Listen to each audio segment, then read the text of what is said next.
now turn to our next speaker of this block of sessions, and that's Dr. Daniel Martins. He's a Portuguese physician scientist with a particular interest in psychiatry and mental health. He trained in general medicine in the Faculty of Medicine at University of Porto, where he obtained his MD, followed by a PhD in neuropsychopharmacology from the Institute of Psychiatry at King's College in London, and a postdoc in the application of multimodal neuroimaging biomarkers in personalized medicine.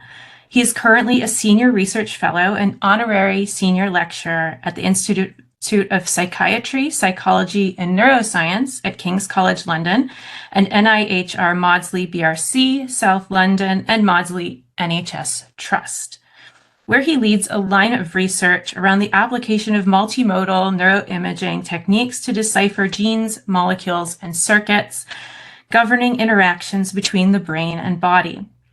Dr. Martins has a keen interest in chronic fatigue and neurocognitive dysfunction in the context of post-acute infectious syndromes and chronic illness, including immune-mediated inflammatory conditions, cancer, and post-chemotherapy brain dysfunction. Today, he will present to us on long COVID and the brain. Welcome, Dr. Martins. Well, thank you very much, Lauren. It's a very kind introduction. Dr. Martins, while we wait, why don't you tell us a little bit about your work? That's what I was actually precisely thinking about it. So just for those of you that don't know me, I'm an academic psychiatrist. I trained in general medicine as every other psychiatrist, but I've been always very passionate about neuroscience, which was precisely what led me to pursue then my PhD and move to London, where I've been working for the last 7-8 years. Initially, I did a lot of work in the field of psychopharmacology, on the pharmacology of intranasal oxytocin. And since a few years now, I've been very much dedicated on trying to understand a bit better what is it that exists that is so special about this interaction, this dialogue between the brain and the body, that even sometimes can contribute to the expression of neuropsychiatric symptoms, such as, for example, depression or psychotic symptoms. So it's pretty much around these topics that that my research actually is dealing with. Long COVID was a bit of a cold that I felt when I started to realize that actually after the primary infection, there was actually a lot of people struggling with something that we kind of already knew in the field of medicine as the post-infectious syndromes, but that seemed to be affecting a huge number of people, and that was my main motivation to start working with long COVID. And then, I mean, I think I pretty much found out a community that was very keen to collaborate in the research, that were always ready to, to embark on a challenge and just collaborate with us. And since then, it's been pretty much like my occupation. It's been doing a lot of research on neuroimaging and long COVID, with the purpose, of course, trying to understand whether we can use neuroimaging techniques, first of all, as biomarkers to try to understand what is it, what are the mechanisms actually that might be underlying this condition. But also to try to understand whether we can use this to monitor, for example, the effects of possible therapies, even identify, as you will see today in my presentation, get some indications of what is it in terms of the therapies that we already know that we could potentially repurpose. So as I was saying, like a lot of my work is dedicated to try to understand whether the use of neuroimaging techniques can tell us more about the brain and what is wrong with the functioning of the brain in situations that involve pathology. Long COVID is, of course, not an exception in this case. So next slide. Just as a disclaimer, my research is funded by the NIHR Maudsley BRC, South London Maudsley. But of course, the views of everything that I'm presenting today are pretty much mine and do not represent necessarily the views of my employer. Next slide. Okay, yes. Okay, so long COVID is something that worries us quite substantially, because we know that 2019 changed our lives quite dramatically. But for some of us, our lives have been changed a bit more than the others. And just in the UK, we know that there's exists at least 1.9 million people in the UK that have been diagnosed with long COVID, which represents 2.9% of the population. And 1.5 millions actually tells us that there's a quite substantial impact on their functionality. So people that have not been able to return to work. So I don't really need to describe this in this conference because I think you're pretty much very familiar with the impact that this condition can have on all of us. When we talk about long COVID, we talk about all sorts of symptoms that can actually appear from 12 weeks onwards after the first infection. And if you can you just press the button? Okay, and again. And if you think that this is easy for us in the medical community to actually, first of all, understand that there's something new that is coming up. Second of all, understand what is the concept and how do we actually get to terms to understand what are we talking about. And if you think that this has been an easy process, I can tell you that actually it's not been the case.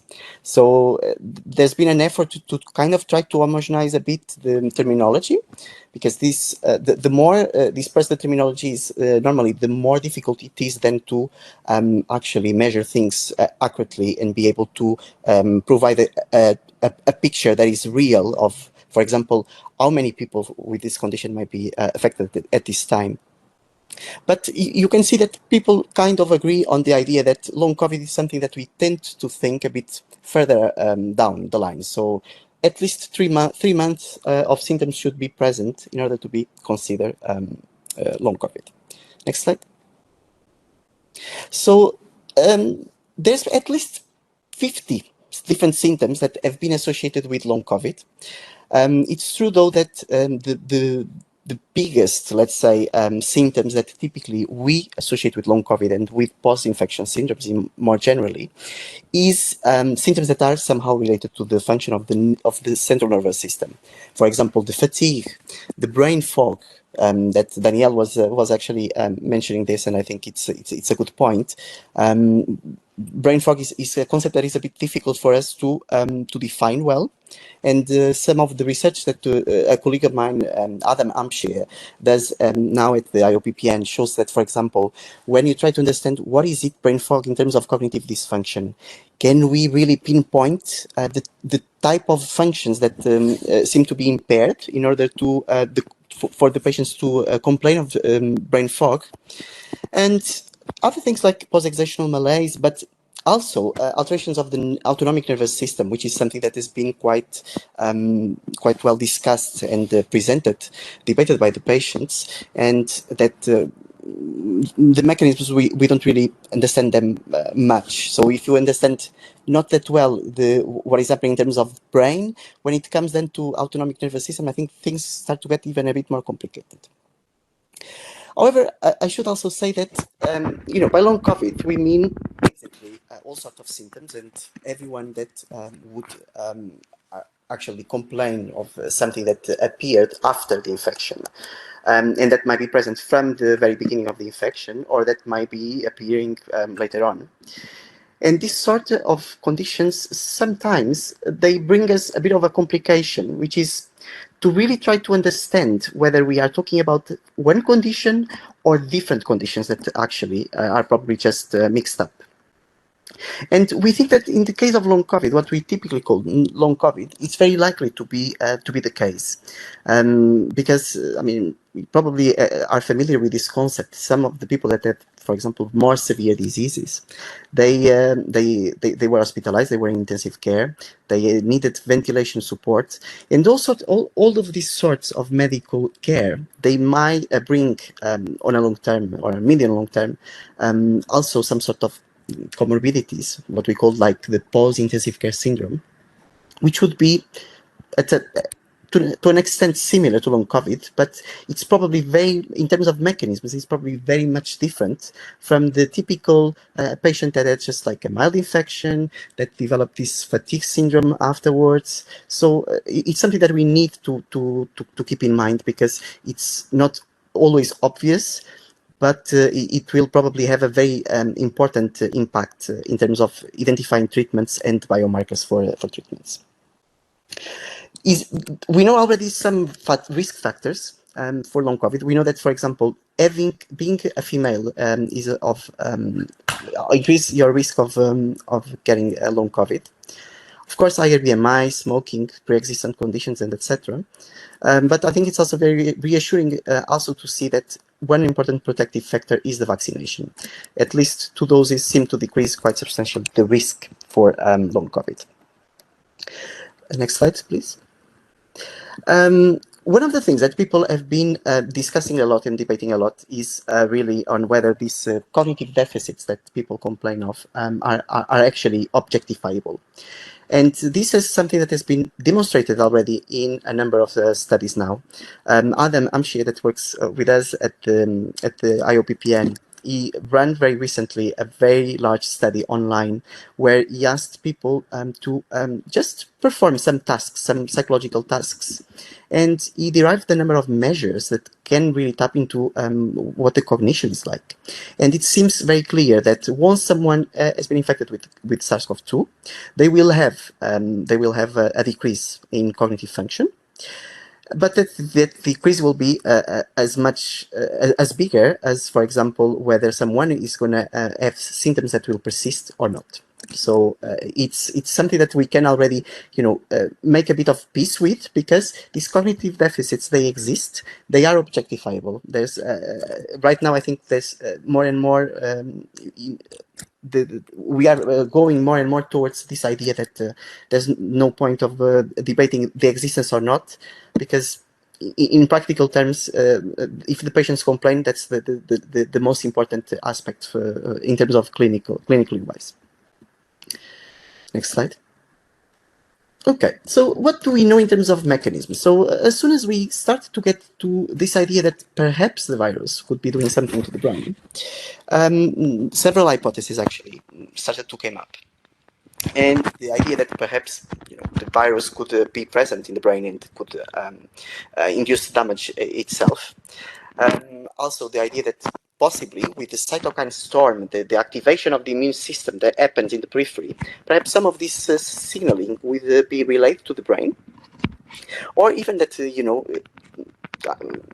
as a consequence of the deprivation of oxygen that the patients suffered, it's possible that the lack of oxygen in the brain could have some sort of effect on neurons, given that the oxygen is also very important in terms of neuronal metabolism. So there's a number of hypotheses that actually have been kind of proposed as the culprit for long COVID. The interesting part, however, is to realize that it doesn't really matter how much or where exactly the mechanism is, the origin is coming from. We kind of all tend to agree on this idea that there's a strong, there's an immune response that is mounted in the brain, and that's might somehow, through the recruitment of the cells, glial cells that typically respond to an infection or to inflammatory stimuli, that will actually get activated, and on chronic low terms, they might impact on the brain function. There's also a very interesting observation that the infection in itself seems to be able to disrupt the integrity of the blood-brain barrier, which is basically a membrane that will protect the brain from contacting with toxic agents that might be in the periphery. But we know now that it seems pretty clear from the studies that have come up like recently that there's a disruption of this barrier, and that because of this disruption, you might have some cells that typically are immune cells of the blood that will basically circulate towards the brain, while in fact they should be kept quietly at the periphery. So we're kind of starting to get a bit of a grasp of what potentially can be happening there. Next slide.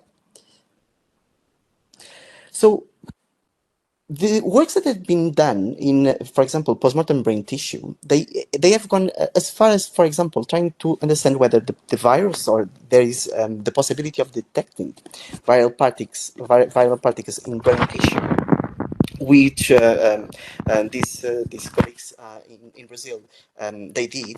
But they also managed to get to the point of understanding whether there might be some cells that the virus seem to be affecting particularly. And in the case of SARS-CoV-2, astrocytes, which are basically the main cells involved in support of neuronal activity, seem to be like the most preferential targets for SARS-CoV-2. Interestingly, if you, for example, try to infect astrocytes in culture with the SARS-CoV-2, and then you just extract whatever they are producing and releasing to the medium, and treat neurons with these products, the neurons start to die. So there's some sort of indirect impact of whatever is activated in the astrocytes, and that then is related to neurons that will make neurons at some point die. Next slide. However, we know also from some work in animals that, for example, you don't necessarily need the virus itself, a functional virus, to actually induce this sort of neuroinflammatory response in the brain that would, even in animal models, recapitulate well the sort of cognitive deficits that we observed in humans. For example, here we have a model where they take the authors take the spike protein of the virus, they inject it directly in the brain of these animals, and they see that after a few days, the animals start to show cognitive deficits. Next slide. And not only they show these cognitive deficits, it seems very clear that there's these cells, the immune cells of the brain, the microglia and the astrocytes, they actually get activated, which was exactly what our model we were discussing before was predicting. So is this relevant for humans? So next slide. If you look, for example, at possible mechanisms that seem to explain why some people will develop long COVID or not, or why some will develop cognitive deficits or not. It seems that, for example, this toll-like receptor 4, which contains like a region where we can find the polymorphism that will change how much of the receptor will be bound by its ligand. We can see clearly that having 2 copies of GG in this case increase the risk of cognitive deficits, while having, for example, just 1 copy or having 2 alleles A leads to a normal risk of 1 of 1. So that seems to be more and more evidence that is pointing into the direction that there's some sort of contribution of the immune system and of the interplay between the immune system at the periphery and the brain to the cognitive deficits we see in long COVID. Next slide. Neuroimaging is actually a set of techniques that is very good to see things in the brain, but that at the same time it provides a very good tool when we want to translate things between animals and humans. Why? Because basically what we will be measuring in animals and what we will be measuring in humans will be exactly the same thing. We have a lot of experience also with neuroimaging to study the effects of drugs on the brain. So this started to give us some hope that perhaps if we kind of get to the bottom of a compound, already existing compound, that could be tested easily in humans, using neuroimaging techniques is probably the most useful and quickest way of trying to get some sort of insight about why the drug might be actually doing something. But in order to understand whether, first of all, our model is kind of correct, we would need to acquire this data in living human brains. And also, we would need to understand which out of all of the techniques that we can employ when doing neuroimaging, which one could be perhaps the most useful. So a number of studies that have already been conducted. Here I show you the results of the systematic review that was published just this year. And you see that there's a number of modalities that have already been tested in patients with long COVID, from structure to function to metabolism. And it seems to it seems from the literature, from the global picture, that there's some sort of agreement on a number of regions that typically we see as being affected somehow. So next slide. Can we just next slide? Okay, this was one of the main motivations for us to set up the FOX study, which was a study where we wanted really to understand whether we can use neuroimaging techniques to study neuroinflammation in the brain of patients with long COVID, and really to try to understand if we can then use this as a biomarker for eventually look or track treatment response. So we collected data from 20 people with long COVID, and other 20 people with that made a full recovery out of their first infection. And we acquired a number of data, a quite extensive data set, where we have 1.5 hours worth of scanning, also serum samples, lots of cognitive testing, peripheral signs, so peripheral physiology, and also a number of clinical questionnaires and tools for characterization of the sample. In order to be included in this study, people would have to be like between 18 and 65 years old, at least 3 months after the acute infection. They must have had some sort of symptom during the acute presentation. In this case, we concentrated ourselves in the mild symptomatic disease because we wanted to test whether what we are seeing is really the reflex of something that is happening new, and not whether this could be just the reflex of, for example, a post-intensive care unit syndrome. And of course, we also we excluded people that have in the past or at the moment some psychiatric comorbidity, mostly because there's always a discussion whether then the psychiatric comorbidity might account fully or not for the other complaints. And we also exclude people with BMI superior to 30, simply because the increase in BMI is associated with inflammation. So next slide. So here are some of our initial results. So our sample had like mean age between the two groups quite well balanced. Also in terms of gender, BMI. The only difference that we had initially was on the time since the first infection, which was of course longer in people with long COVID, mostly because long COVID seems to be a bit more prevalent in people that were infected, primo-infected. So when the pandemic started. Of course, our people, our sample with the long COVID, they reported higher levels of fatigue. They also reported to have a bit more difficulties with their breathing. But if you can see, for example, here that if we use the conventional tools to measure or to screen cognitive function, we will probably not detect the cognitive deficits that are present in a lot of the patients with long COVID. So it's really something that really tells us that we need something a bit more sophisticated and more precise to get to the sort of complaints that people have shown. We see cognitive deficits, but we see also a lot of painful syndromes that have been reported. So you will see here the results of a number of 2 questionnaires, one more related to fibromyalgia, and another one which is a bit more generic, but both seem to agree that people with long COVID, they report higher levels of pain. And I can tell you that in this sample, for example, in the group of long COVID, 40 or 50% of the people would easily meet the criteria for fibromyalgia as well. So next slide. When we look, for example, to the distribution of the fatigue itself, whether that might be a fatigue that is a bit more physical or whether it's a bit more cognitive, we saw that actually there isn't any sort of preferential affection of one of the two. So it seems to affect both the physical and the cognitive fatigue.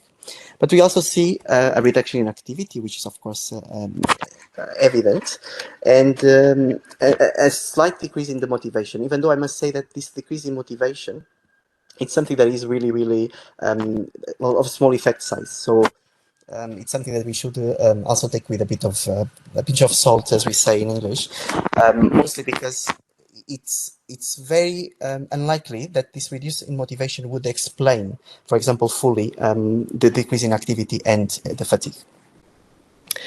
In terms of sleepiness during the day, we also see higher levels of sleepiness during the day, which I think it's kind of expectable in this clinical population. We see a higher prevalence of depressive symptoms, even though I have to say that none of these patients were actually depressed at the time that they were being tested. I think we can all agree that if someone gets his life just turned up down, it's likely that they will show some sort of alteration in their mood. It's something that is kind of reactive and normal. But when we looked, for example, at anxiety, for example, there was no difference between the two groups at the levels of anxiety. And we also try to understand whether, for example, whether we, out of our sample, how many patients, for example, would meet different criteria for MECFS. And what we see is that in each of these groups, so long COVID is the row in the upper row for each criteria. We have, of course, a higher number of people in long COVID group that would meet the criteria, but we can clearly see that there are some people that would meet the criteria, others that would not. So this overlap with the MECFS is something that has been quite well discussed, but I think we will probably we will hear more about this in the future. Next slide. I would like to probably... I'd like to ask you to come to a conclusion because we do want to leave a few minutes for Q&A. Okay. So I'll just try to 5 minutes to finish with the rest of the results. So one of the first things that we did was to actually look at the structure of the brain. So next slide. And can you just pass all of it? Yeah. So basically what we did was to very crudely try to understand what is the thickness of different parts of the brain and whether the brain could be shrinking in specific parts or not. So we did that in a bit of a more advanced way that people typically would do in this sort of analysis by applying this normative modeling, which basically tells us, as the curves that we have, for example, for BMI, for height, for weight, for a person of a certain age, what is it that I should expect to be the normal thickness of their cortex? And once we have that, we can define how far the person is actually from what the normative range should be. Next slide. When we did this for long COVID, actually, we detected a discrete number of regions, but still there, which had seemed to show some sort of decrease in thickness so, of the cortex, kind of a shrinking of the cortex. But we were kind of puzzled with this idea that, we don't really see this decrease of the cortex globally. There's clearly some regions that decrease more than the others. But if there's regions that decrease more than the others, why would that be? Okay, so can we just go to the next slide? The other thing that we also, because we were doing this sort of analysis in a personalized way, so in an individual fashion, we could actually see how consistent these alterations are across patients. And I can tell you that when you do the analysis in this way, actually you realize that there's a lot of variability that we pick, even just from the anatomical point of view of the brain. So there's not a single region in the brain where more than 35% of the patients show the same sort of alteration, which basically means that not only in terms of symptomatic presentation, we have a lot of variability, even in terms of structure of the brain, there's quite a lot of substantial variability as well. Next slide. So we wanted to understand a bit more what could be the biological underpinnings of these changes. So next slide. We tried to do something a bit clever, which kind of explores the concept that our brain is actually not uniform across in terms of cellular composition. So we will have regions that, for example, in terms of the immune system, that will show higher percentage of astrocytes and microglia than others. So because we already have some sort of tools that allow us to integrate this gene expression data with the imaging in something we call imaging transcriptomics, one of the first questions we had was, can actually this just be reflecting, this pattern of changes be reflective of some sort of preference of the virus to infect a region or another? So next slide. Next. So what we did was just to process the data of the Allen Brain Atlas, create a big matrix that basically tells us the expression of several genes across different regions of the brain. And we try to align the two things. So align the brain map of the changes with the maps of the gene expression. So next slide. And when we do this, just press to follow. Yeah. Follow. because it's missing the first image. Okay. When we do this, one of the things that we were expecting to find would be that the machinery that the virus uses to actually infect the cell could be one of the predictors of how much the region is going to decrease in terms of thickness or not. But the truth is that there wasn't any correlation between what we see in terms of changes in thickness and actually the typical expression of genes involved in this process. However, when we try to look at, for example, genes that are typically expressed in specific brain cell types, it's very clear that the regions that seem to decrease the most in thickness are regions that actually have a lot of astrocytes, have a high expression of astrocytic genes. And if you remember, I said that, okay, doing this on the group level is something that seems to be a bit, possibly biased, because we don't really know whether this is capturing enough the individual differences. But next slide. We try to do exactly the same thing, but this time by deriving maps of what the constitutive expression of cells in the brain should look like and how well the map of each patient actually would align with each of these cells. And when you do that, next slide. So when you try to understand what is the similarity between the brain of each patient and each of these cells, it's very clear again that there's some sort of preferential alignment between the maps, the neuroanatomical changes, and the distribution of astrocytes in the human brain. So this indicates us that there seems to be something related to the astrocytes that really confer regional vulnerability to the changes we see macroscopically with neuroimaging. Next slide. So I would like to tell you a bit more about this. Some of the other data that we collected was magnetic resonance spectroscopy, which allows us to do some quantifications of the certain metabolites in the brain. So next slide. You get some very nice, kind of spectrums that you can then use some sort of advanced modeling to then come to the conclusion, to a number that will represent the concentration of certain metabolites. And this was very interesting for us because certain metabolites, for example, are very expressive of neuroinflammation. Myoinositol, it's a kind of marker of glial activation, not extremely specific, but it's kind of captures some variance there. Choline products as well. But then we also had other things that indicate metabolism, such as the creatine, the NAA, which is a marker of neuronal integrity. So we acquired this data into regions of the brain that we thought could be related to this interplay between the peripheral immune system and the brain. And next slide. When you do this, you can see that, well, we were quite precise in mapping the voxels where we wanted to actually measure what we were measuring. Next slide.